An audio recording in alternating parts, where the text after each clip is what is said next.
So I mentioned that I was trying out new spells and things, and I've been kind of, along with all the materials that I have minimized, I also still have a bunch of materials where I'm like, I'm not going to minimize it, I'd rather use it. So one of the things that I'm doing is I am trying to do a lot more spells. One's for just more playful things, one instead of like, spells for me have always been very serious, like get the spell done. As opposed to like a simple like quick protection spell or a quick little like amulet or something to make for courage or things of this nature. Or like I've done all these things kind of like once or twice, but mostly my spells have been like entire upheaval of my life, this is direction I wanted to go magic, go, in that sense, right? As opposed to my money spell, which I use pretty much all the time and I get that stuff done.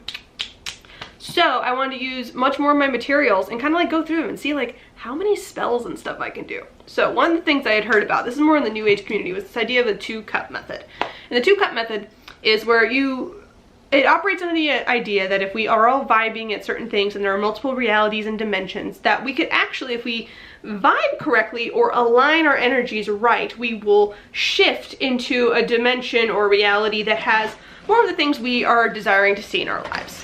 But we first have to align with it to do that. And so to trick our brains into stop like constantly thinking negative thoughts or what all of these stuff, you can sometimes do certain tricks to shift that. And I'm sorry, but if it looks like a spell and it acts like a spell, I say it's a spell.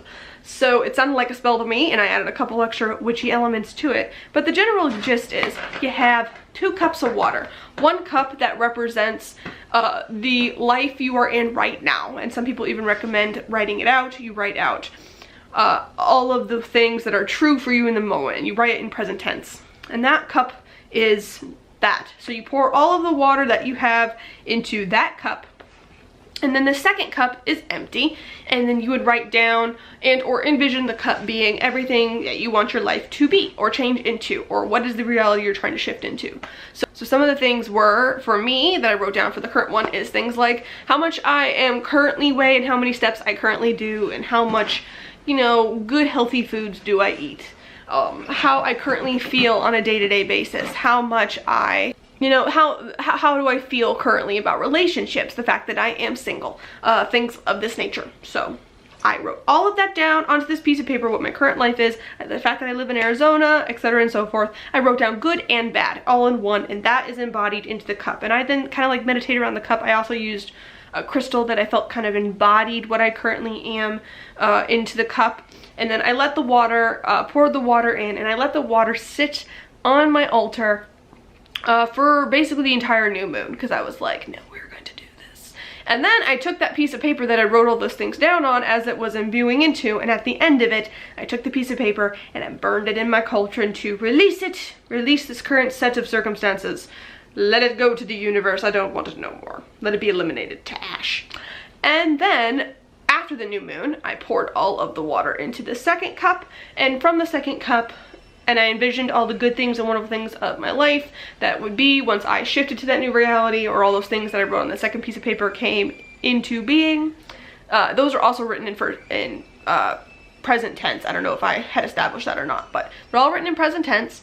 And then I drink down all of that water. And that is to help align myself, because all the good energy is into that water. It then goes into me, and now I have shifted realities, planes of existence, etc. and so forth.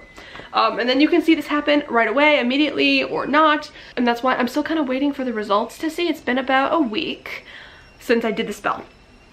So it'll be interesting to see how that all plays out. I'll have a step-by-step down in the description down below of exactly what I did step by step, along with the pieces. I'll also put it up on my blog exactly how it is. I'm gonna do more of these. I think I might turn this into a little bit of a series where I just try out spells and see if they work, and I will kind of report back and see what actually worked and what didn't.